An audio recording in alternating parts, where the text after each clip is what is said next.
사무엘, 하나님의 뜻을 이어낸 사람.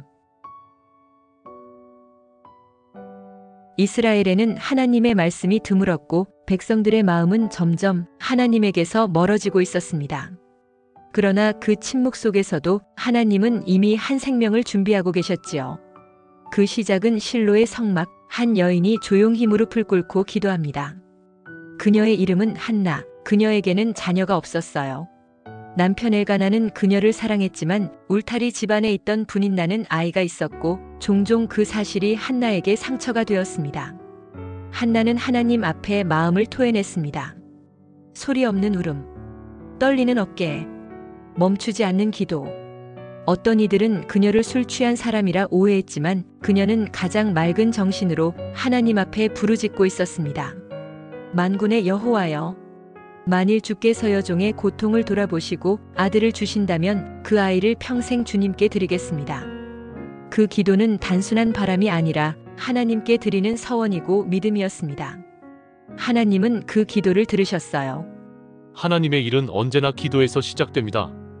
시간이 흐르고 한나는 아들을 낳았습니다. 이름은 사무엘, 그 뜻은 하나님께서 들으셨다. 아이가 젖을 때자 한나는 아이를 실로 성막으로 데리고 와 엘리 제사장에게 맡겼습니다. 나는 그를 여호와께 드립니다. 믿음은 붙드는 것이 아니라 맡기는 것입니다.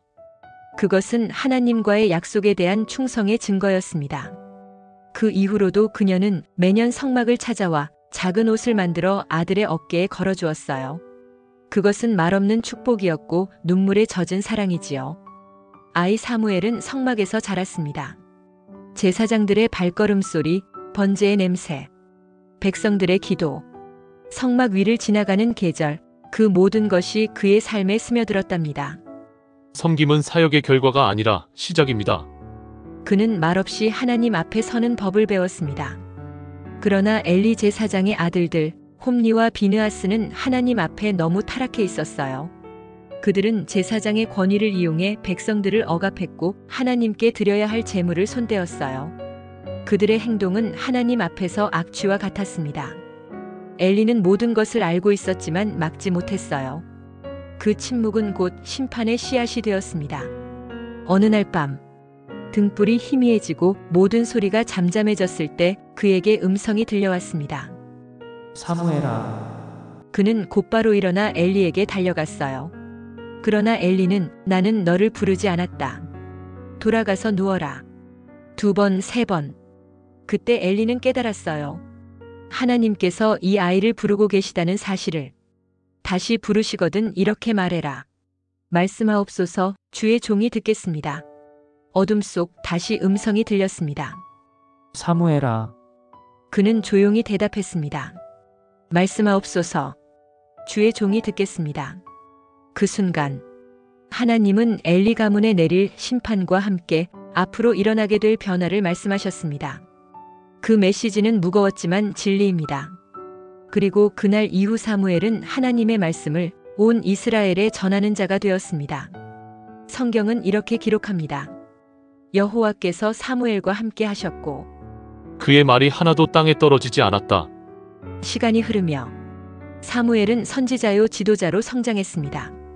그의 사역의 정점은 미스바에 온 이스라엘을 소집한 사건에서 드러납니다. 만일 너희가 전심으로 여호와께 돌아오려거든 이방 신들과 아스다롯을 너희 중에서 제거하고 너희 마음을 여호와께로 향하여 그만을 섬기라. 그리하면 너희를 블레셋 사람의 손에서 건져내시리라.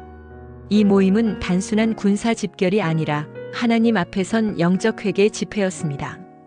백성은 물을 떠서 여호와 앞에 붓고 금식하며 우리가 여호와께 범죄하였나이다 라고 고백했습니다. 그것은 죄를 인정하고 마음을 돌이키는 이스라엘의 영적 대각성의 순간이었습니다. 바로 그때 블레셋 군대가 미스바를 향해 공격해왔어요. 사람들은 두려움에 떨며 사무엘, 우리를 위해 하나님께 부르짖어달라. 사무엘은 온전한 번제를 하나님께 올려드리고 손을 높이 들었습니다. 여호와여, 이 백성을 위해 응답하소서. 그는 여호와께 부르짖었습니다. 그 기도의 순간 하늘이 울렸어요.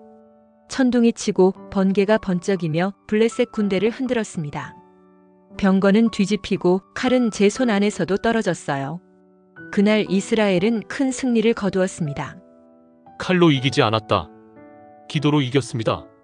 전쟁이 끝난 자리에서 사무엘은 돌 하나를 세우고 말했습니다. 에베네셀, 여호와께서 여기까지 우리를 도우셨다. 그 말은 단순한 기록이 아니라 살아있는 고백입니다.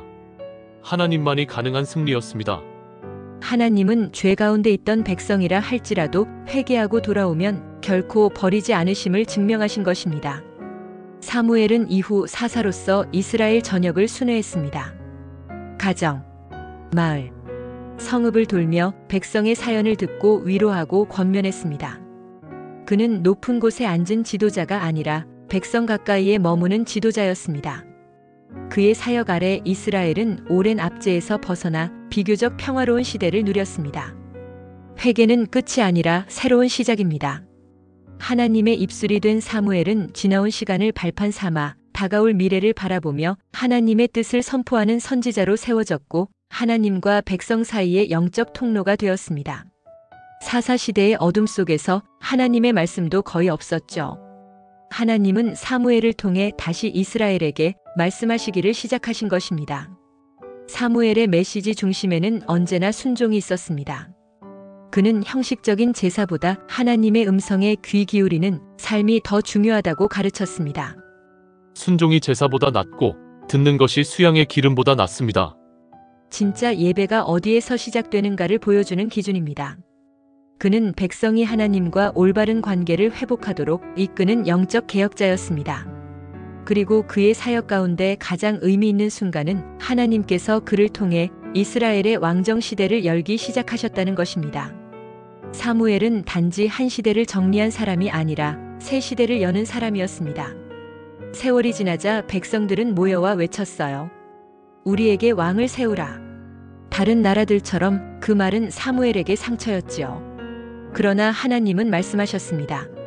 사무엘아, 그들이 너를 버린 것이 아니라 나를 버린 것이다.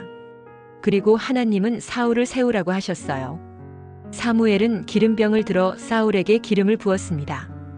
왕이 세워지는 순간 이스라엘의 시대가 달라졌어요. 그러나 시간이 지나며 사울은 변했습니다. 겸손은 사라지고 욕망이 자리 잡았지요. 하나님은 사울을 버리셨고 사무엘은 그의 앞에서 울었습니다. 그러나 하나님은 사울의 실패로 끝내지 않으셨어요. 하나님은 다시 사무엘을 부르셨습니다. 내가 새로운 왕을 세우겠다. 베들레헴 이새의 집으로 가라. 그리고 이어지는 한 말씀. 사람은 외모를 보지만 나는 마음을 본다. 소년 다윗이 들어왔을 때 하나님은 사무엘에게 말씀하셨습니다. 바로 그다. 사무엘은 기름불을 들어 다윗의 머리에 기름을 부었습니다. 그 순간 단순한 왕이 아니라 하나님의 마음에 합한 왕조의 문이 열렸습니다. 그리고 그 계보를 따라 마침내 메시아 예수 그리스도가 오셨습니다. 사무엘은 단지 왕을 세운 사람이 아니라 그는 하나님의 뜻을 다음 세대로 이어낸 사람이었습니다. 사무엘은 평생 이스라엘을 위해 말씀을 전했고 백성을 위해 울었으며 무너진 영적 질서를 다시 세우는데 자신의 삶을 바쳤습니다. 나는 너희를 위하여 기도하기를 쉬는 죄를 범하지 않겠다. 이 고백은 그가 단지 지도자가 아니라 하나님의 마음에 붙들린 사람이었다는 증거였습니다. 사무엘은 영적 혼란 속에서 빛이 되었고 무너진 시대와 다가올 시대를 잇는 다리가 되었습니다. 사무엘의 이야기는 한 사람의 순종이 시대를 바꾸고 하나님의 역사를 이어간다는 사실을 보여줍니다. 그의 삶은 이렇게 말합니다. 말씀하옵소서, 주의 종이 듣겠습니다. 사무엘이 눈을 감던 날 백성은 울었습니다. 그 울음은 한 지도자를 잃은 것이 아니라 하나님의 음성을 들었던 귀를 잃은 듯한 그리움이었습니다. 그러나 사무엘의 삶은 여전히 이렇게 속삭입니다. 하나님은 지금도 순종하는 한 사람을 찾으십니다. 오직 예수님 뿐입니다. 감사합니다. 구독과 좋아요 부탁합니다. 여기는 소소한 지혜 상점입니다. 다음 시간에 뵐게요.